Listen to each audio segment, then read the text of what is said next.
Hello everyone, welcome to my channel video. Jannik Sinner's grimace as he limped toward the bathroom told the story.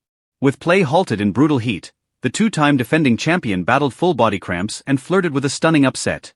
Yet he steadied himself, survived the elements and Elliott Spitzeri, and walked off believing his tournament nearly ended before it truly resumed. At his post-match press conference at the Australian Open, Jannik Sinner was asked whether luck played a role in his win. He had made a similar comment last year after facing Holger Rune. Sinner responded by pointing to his preparation and work ethic. "I believe that I'm someone who tries to put tennis in the highest priority.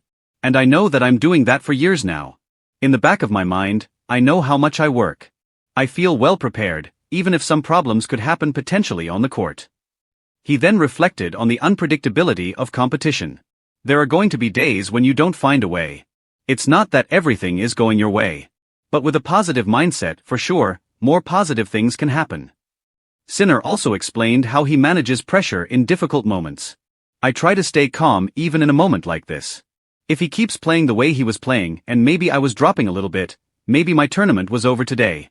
I don't know."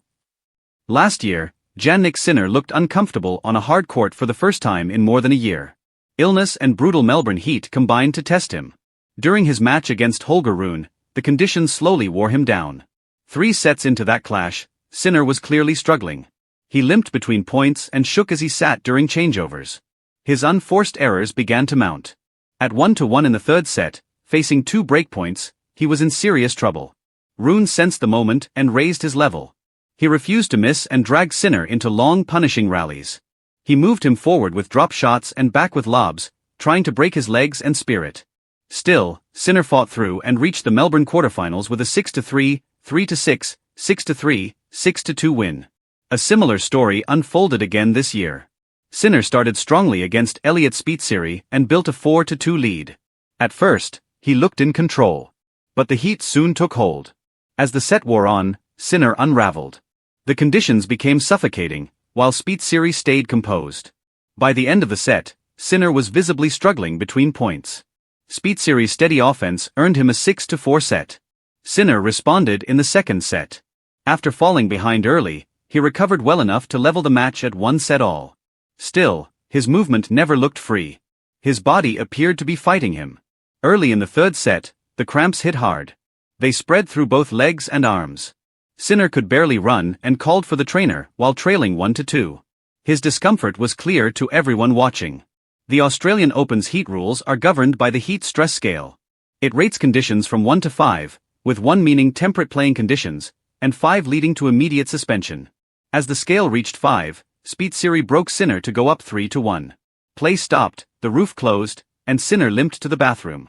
Under cooler conditions, he steadied himself, broke back, and gradually improved. He avoided sitting during changeovers, regained control, and secured his place in the round of 16, knowing luck played its part. Jannik Sinner admits luck played a role in reaching the round of 16. Jannik Sinner emerged as the biggest winner on a brutal day at the Australian Open. Extreme heat forced play suspensions and prompted warnings to nearly 100,000 fans on site. While showcourt matches continued under closed roofs, all outside courts were shut down because of unsafe conditions. Spectators relied on mist tunnels, water stations, and sun umbrellas to stay cool around Melbourne Park. Ball kids adapted as well. They placed their hands on their feet instead of the court surface to avoid burning their palms while crouching near the net. When Sinner and Elliott Spitzeri walked onto Rod Laver Arena at around 12:30 p.m., chair umpire Fergus Murphy reminded both players about the heat protocols. Officials remained on alert as conditions worsened rapidly throughout the afternoon. At 1:30 p.m., the heat stress scale registered 3.6. By 2:30 p.m., it had climbed to level 5. The reading tipped over from 4.9 just seconds after Sinner was broken. Play was soon interrupted as safety measures were enforced to reduce risk. Tournament organizers had already acted early. Saturday's schedule was moved forward by 30 minutes. Matches began at 10:30 a.m. instead of the usual 11 o'clock start.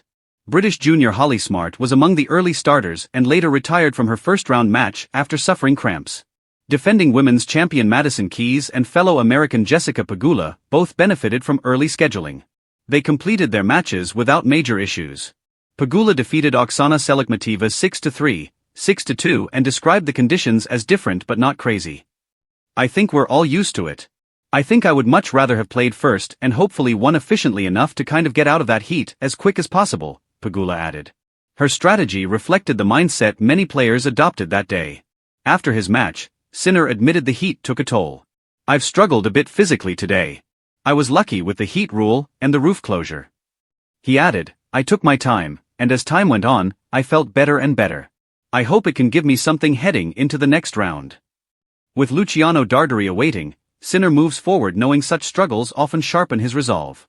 Thank you for watching. Please don't forget to hit the subscribe button, like and share.